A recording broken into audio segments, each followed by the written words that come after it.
Bienvenue sur les Rendez-vous Experts, le podcast destiné aux conseillers en gestion de patrimoine et courtiers, partenaires de Cardif.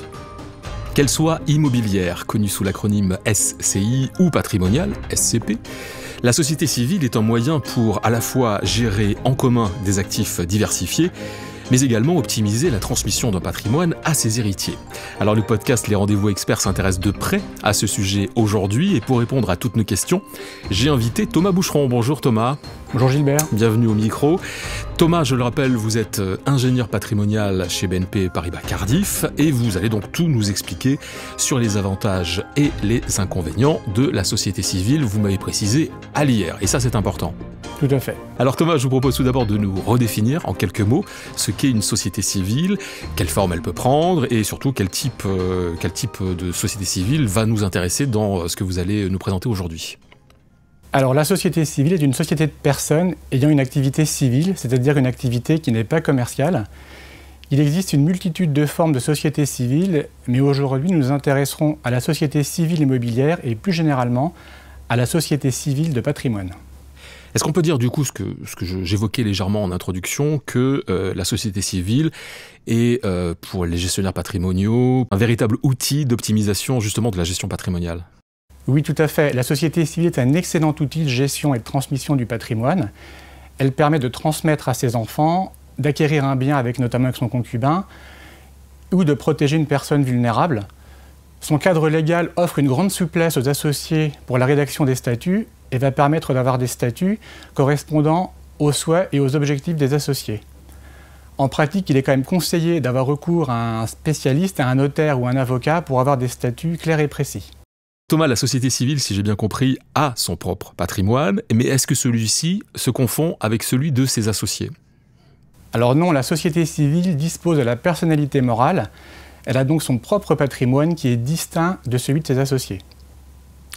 Un cas pratique, très simple, c'est celui de ma résidence principale. Si je fais en sorte que ma SCI, qui est à l'impôt sur le revenu, vous l'avez précisé tout à l'heure, donc la SCI à l'IR, la détienne dans son patrimoine, est-ce que c'est une bonne ou une mauvaise idée selon vous ? Alors c'est plutôt une mauvaise idée, puisqu'en fait le fait de détenir sa résidence principale dans une SCI va faire perdre au propriétaire des avantages dont il pourrait disposer en direct. Notamment, il ne pourra pas bénéficier de l'abattement de 30% en matière d'IFI lorsque la résidence principale est dans une SCI. Le droit viager du conjoint survivant ne pourra pas s'appliquer de la même manière, sauf à ce que les statuts de la SCI prévoient une convention d'occupation. Et également, il ne sera pas possible de sortir de façon anticipée d'un PE ou d'un PERCO pour acquérir sa résidence principale lorsque celle-ci est acquise au travers d'une SCI. La sortie anticipée d'un PE ou d'un PERCO est possible uniquement lorsque le contribuable va acquérir sa résidence principale en direct. Donc ça, c'est quand même un point important, parce que dans l'esprit collectif, inscrire une résidence principale dans une SCI, c'est plutôt une bonne opération, et là, vous nous prouvez le contraire. Et surtout pour le conjoint, vous dites. Voilà. Alors c'est vrai que pour la résidence principale, autant détenir le bien en direct, notamment ça permettra après au conjoint survivant de pouvoir en disposer librement pour acquérir un nouveau bien sans avoir de compte à rendre aux associés. Ça offre plus de souplesse, voilà. Une autre question, Thomas Boucheron, si jamais il me venait l'idée d'inscrire comme bénéficiaire désigné une société civile sur mon contrat d'assurance vie. Alors d'une part, est-ce que j'ai le droit et est-ce que je peux le faire ?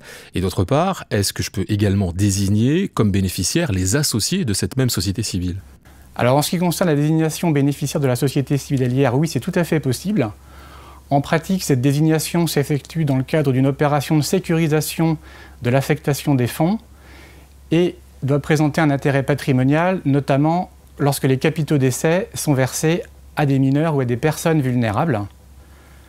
Fiscalement, la société civile est considérée comme un bénéficiaire à part entière, c'est-à-dire que Cardif appliquera la fiscalité d'essai de droit commun. Si les primes ont été versées avant les 70 ans de l'assuré, on appliquera un abattement de 152 500 € par bénéficiaire. Et ce qui est beaucoup plus rare, mais si les primes ont été versées après les 70 ans, du coup, on appliquera le taux de 60% puisque la société civile est considérée comme un tiers. Dans quel cas de figure précis cette disposition de nommer bénéficiaire une société civile peut être intéressante dans une gestion patrimoniale ? Cette désignation, comme je vous l'ai indiqué, est très intéressante lorsque nous avons des associés qui sont mineurs ou des personnes vulnérables. Ça va permettre donc de sécuriser l'affectation des fonds pour éviter que les fonds soient dilapidés et en fait, du coup, d'avoir une gestion qui correspond au mieux aux intérêts de la personne vulnérable ou de l'enfant mineur. Thomas Boucheron, on vient de le voir, donc l'intérêt de désigner une société civile comme bénéficiaire sur un contrat d'assurance vie. Autre question, est-ce que les associés peuvent également être désignés comme bénéficiaires? Je parle bien évidemment des associés de la société civile. Ou est-ce que c'est un peu plus compliqué que ça? En fait, dans cette hypothèse, il ne faut pas que la désignation de tous les associés ait été faite dans un but exclusivement ou principalement fiscal, au risque de tomber dans l'abus de droit. Donc dans ces cas-là, il est conseillé en fait d'avoir recours à un avocat ou à un notaire qui verra en fait quelle est la meilleure solution pour les associés de la société civile, sachant qu'encore une fois, cette société civile a été désignée bénéficiaire pour gérer au mieux les capitaux décès et protéger donc la personne mineure ou la personne vulnérable.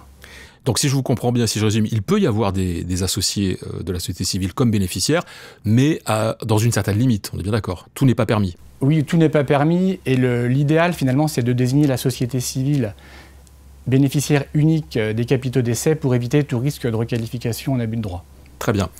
Nous allons parler maintenant en contrat de capitalisation, et nous sommes bien d'accord, Thomas Boucheron, une société civile allière peut détenir un ou des contrats de capitalisation. Oui, tout à fait. Une société civile allière peut détenir un contrat de capitalisation si ses statuts le prévoient. Alors du coup, la question qui vient tout naturellement derrière, c'est quelle est la fiscalité qui s'applique si une société civile en détient, et comment les choses se passent lorsqu'il y a un rachat qui intervient. Alors en cas de rachat, la fiscalité est la même que pour les personnes physiques qui détiennent un contrat de capitalisation en direct, selon les règles de l'article 125 OA. Donc je vous rappelle qu'on va distinguer les produits des primes qui ont été versés avant le 27 septembre 2017 et les produits des primes qui sont versés à compter du 27 septembre 2017. Dans un cas, on appliquera le prélèvement forfaitaire libératoire et dans l'autre cas, le PFU. Donc lorsque la société civile va faire un rachat, deux cas peuvent se présenter. Premier cas, la société civile mandate Cardif. Cette décision est prise à l'unanimité des associés. Dans ces cas-là, Cardif va effectuer le prélèvement soit du PFU, soit du PFL et des prélèvements sociaux et effectuera toutes les démarches auprès de l'administration fiscale. Donc je précise qu'il y a un mandat par rachat, c'est-à-dire que s'il y a deux rachats, il devrait y avoir deux mandats donnés à Cardif. Autre cas, la société civile ne mandate pas Cardif. Dans ces cas-là, Cardif va effectuer le versement d'un montant brut à la société civile et c'est au niveau de la société civile que les démarches devront être effectuées pour le paiement donc du PFL ou du PFU et des prélèvements sociaux auprès de l'administration fiscale. Et c'est la SCI qui devra remplir le formulaire 2777 à cet effet. Nous sommes arrivés au terme de ce podcast, les rendez-vous experts consacrés à la société civile allière.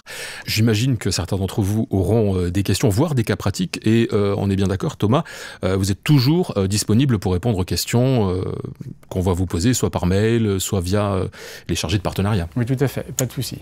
Très bien, alors merci d'être venu jusqu'à nous, Thomas Boucheron, pour nous présenter la société civile, et à très bientôt. Merci Gilbert, à très bientôt. Au revoir.